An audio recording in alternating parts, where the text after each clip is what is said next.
So I think that by now, most of my audience knows that I am not a religious person at all.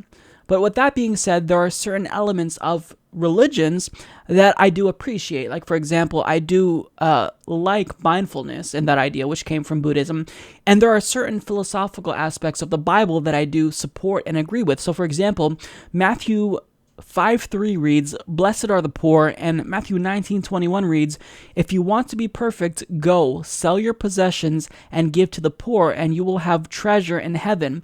So, in other words, this sounds pretty humanistic to me. I mean, you should support the poor, you should help to lift up those who are unfortunate, and I agree with this. I can appreciate this.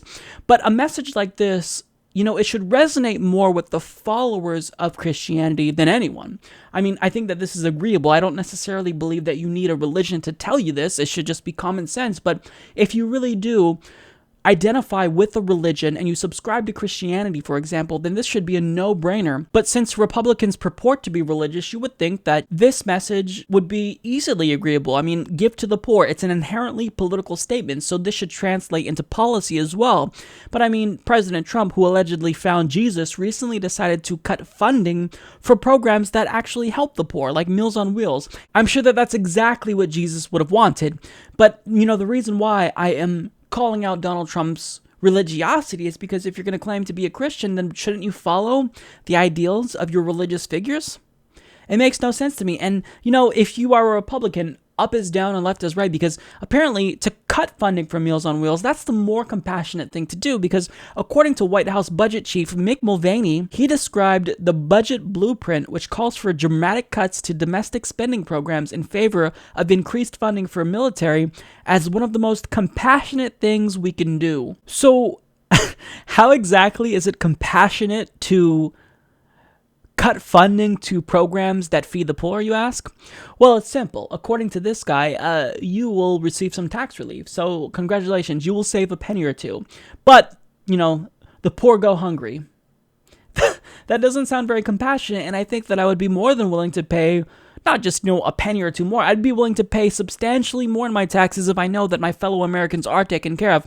Now, hearing about Donald Trump's so-called skinny budget, Colin Kaepernick decided to donate $50,000 to Meals on Wheels, and people are now criticizing him for this because they are contending that, this is just a publicity stunt. He's not doing it out of the goodness of his heart. But I mean, even if this is a publicity stunt, then I don't care if he gets recognition for it, because if some person gets the spotlight because they did something good, then that might encourage other people to do it. So in short, I want people to get praise when they do things that are good. But I mean, certainly, if you are a Christian, if you purport to be a subscriber of the philosophy of Jesus Christ, then you should have absolutely no problem with Colin Kaepernick's decision to donate $50,000, right? I mean, how could this possibly be a problem if you're a Christian?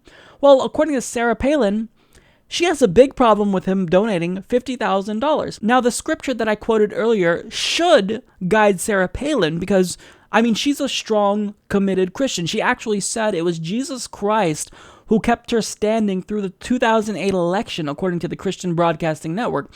She was quoted saying, "There's no way I would be standing if it weren't for that faith that I adopted as a kid, asking Christ into my life, putting my life in his hands, saying, 'God, you're my creator. I got to believe that you know more about destiny than I do. So heaven forbid I try to orchestrate it myself. Lord, send me off. I'll go.'" So, by that quote alone, she's obviously a so-called committed Christian. So you would think that she would commend Colin Kaepernick for basically abiding by the laws of the God that she purports to follow, but she released a scathing blog post on her website condemning him. So Mediaite explains the title of her blog post on the topic is, "Seriously, Colin Kaepernick just pulled another political stunt." Obviously, her use of another refers to Kaepernick's decision not to stand for the national anthem in protest of police brutality. In a tweet linking to the post, she mused, "No wonder he can't get a job," in reference to reports that some NFL teams don't want to hire him.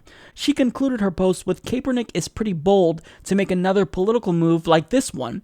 Kaepernick donated his money to a program that feeds some of the neediest Americans.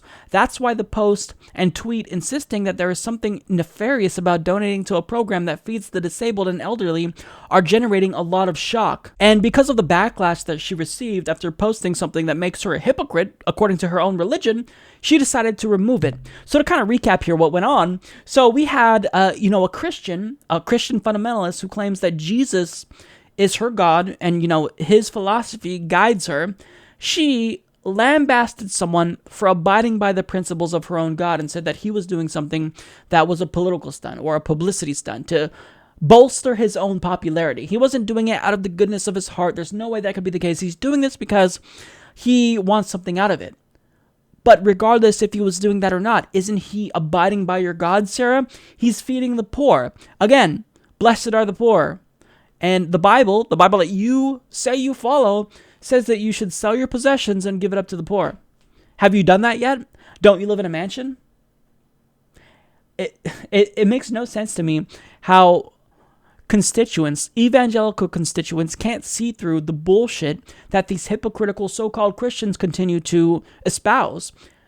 This is not a Christian thing to say, Sarah Palin, and the reason why I'm using your religion to criticize you is because you use this religion against other people. You use your religion as grounds to justify bigotry against the LGBT community. You use your religion to justify the repression of women's rights, but yet you only want to abide by your religion when it's convenient for you. But I mean, if you truly believe that a God is commanding you to help the poor, why would you lambaste Colin Kaepernick for doing what you're supposed to be doing? For doing what you apparently believe in? The fact that there's even a large evangelical base in America when we have politicians this brazenly hypocritical astounds me. It really does. It astounds me. And, this is part of the reason why I say that right-wing social justice warriors are a bigger threat than left-wing SJWs because they actually have political power. Everyone laughs at left-wing SJWs, but right-wing SJWs, they have political power. They craft policy. They elect people like Donald Trump and Sarah Palin. So we have to talk about this. We have to call them out on their hypocrisy when they do things that harm the American people, especially if they believe in a religion that says you should help the poor. Unbelievable. Support this podcast by joining the independent progressive media revolution today at humanistreport.com.